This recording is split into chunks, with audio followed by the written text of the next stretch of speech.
నైరుతి రుతుపవనాలు జూన్ 3-4 తేదీల్లో కేరళం తీరంలోనికి ప్రవేశించనున్నాయని హైదరాబాద్ వాతావరణ కేంద్రం ప్రకటించింది. ఇప్పటికే రుతుపవనాలు లక్షద్వీప్కు చేరుకున్నాయని పేర్కొన్నది. జూన్ 5 నుంచి 10 తేదీల మధ్య రాష్ట్రంలోకి రుతుపవనాలు ప్రవేశిస్తాయని వెల్లడించింది. జూన్ 1 నుంచి రాష్ట్ర వ్యాప్తంగా వాతావరణంలో పెను మార్పులుంటాయని తెలిపింది. దీంతో వచ్చే 3 రోజులు రాష్ట్రంలో పొడి వాతావరణ పరిస్థితులు ఉన్నప్పటికీ పలు ప్రాంతాల్లో మోస్తారు వర్షాలు కురుస్తాయి.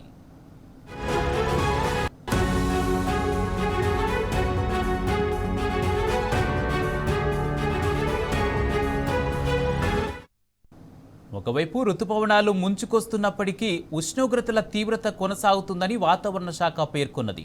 ముఖ్యంగా ఉత్తర, తూర్పు తెలంగాణ జిల్లాల్లో రాబోయే 2 రోజులు సాధారణం కంటే 2 నుంచి 4 డిగ్రీల వరకు ఉష్ణోగ్రతలు పెరుగుతాయని హెచ్చరించింది.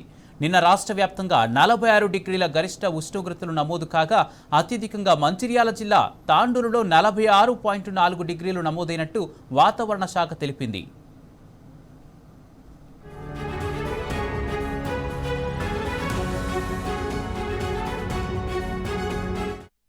ఇదే అంశానికి సంబంధించి పూర్తి అప్డేట్స్ మా ప్రతినిధి అరవింద్ అందిస్తారు. అరవింద్. రైట్ కుమార్, ఏదైతే చూస్తుంటే తెలంగాణ రాష్ట్రంలో భిన్న వాతావరణాలు చోటు చేసుకున్నాయి. ఒక వైపేమో ఉదయం సమయంలో ఎండ వాతావరణం ఉంటుంది. సాయంత్రం సమయం రాగానే ఒకేసారిగా రాష్ట్రంలో కూడా తేలికపాటి వర్షం పడుతుంది. కొన్ని ప్రాంతాల్లో మాత్రం ఉరుముల మెరుపులతో కూడా వర్షం పడుతుందంటూ కూడా వాతావరణ అధికారులు హెచ్చరికలు కూడా జారీ చేశారు. ఇంకో విధంగా చూస్తే ఏదైతే ఋతుపవనాలు కూడా కొంచెం ఆలస్యంగా కూడా రావచ్చు. దాదాపు జూన్ మొదటి వారం కల్లా కూడా ఋతుపవనాలు వచ్చే అవకాశం ఉంటాయి. దాని తర్వాత కూడా అది కేరళ దాటి తెలంగాణకు రావడానికి మరో వారం రోజులు పట్టే అవకాశాలు ఉన్నాయంటూ కూడా ఇప్పటికే వాతావరణ అధికారులు తెలియజేశారు.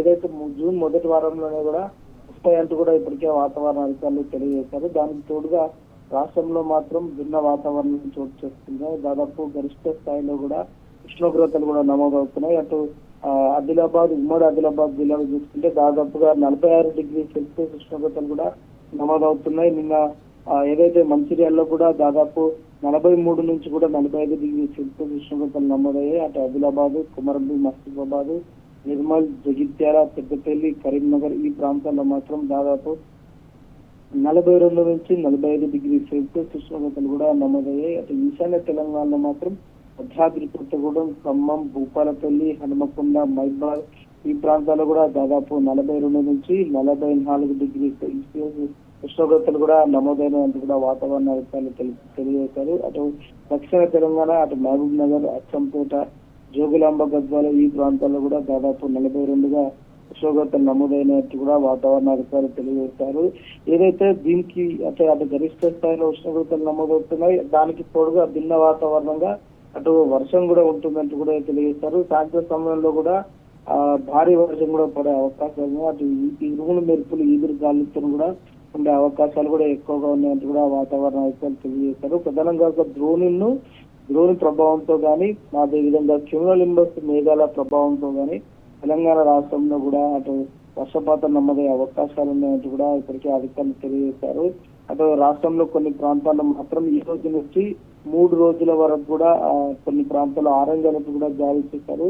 అటు ఎండ తీవ్రత ఏ విధంగా ఉంటుందో దానికి తోడుగా వర్షం కూడా అదే విధంగా ఉంటుందంటూ కూడా ఇప్పటికే వాతావరణ అధికారులు తెలియజేశారు. ఏదేమైనప్పటికీ కూడా ప్రజలందరూ అప్రమత్తంగా ఉండాలి. అటు వాతావరణ అధికారులు కూడా సూచన జారీ చేశారు. రానున్న 3 రోజుల పాటు కూడా తెలంగాణలో కొంచెం గరిష్ట స్థాయిలో ఉష్ణోగ్రతలు నమోదయ్యే అవకాశాలు ఉన్నాయి. ప్రజలందరూ అప్రమత్తంగా ఉండాలి. ఎవరు మధ్యాహ్న సమయంలో కానీ ఎవరు బయటికి రావద్దంటూ కూడా ఇప్పటికే తెలియజేశారు. అటు గర్భిణీ స్త్రీలు కానీ, అటు వృద్ధులు కానీ, చిన్నపిల్లలు కానీ ఎండ తీవ్రత ఎక్కువగా ఉంటుంది, తగిన జాగ్రత్తలు తీసుకోవాలంటూ కూడా ఇప్పటికే వాతావరణ అధికారులు తెలియజేశారు. దానికి తోడుగా ఈ రోజు, రేపు, ఎల్లుండి 3 రోజుల పాటు కూడా సాయంత్రం సమయంలో కూడా నగరంలో అక్కడక్కడ తేలికపాటి జల్లులు పడే అవకాశాలు ఉన్నాయి. అటు ఆ జిల్లాల్లో చూసుకుంటే మాత్రం కొన్ని ప్రాంతాల్లో కూడా గరిష్ట స్థాయిలో ఉష్ణోగ్రతలు నమోదవుతూ పాటు వర్ష తీవ్రత కూడా ఉండే అవకాశాలు కూడా ఉన్నాయంటూ కూడా ఇప్పటికే వాతావరణ అధికారులు హెచ్చరికలు జారీ చేశారు Kumar. Right, thank you Arvind.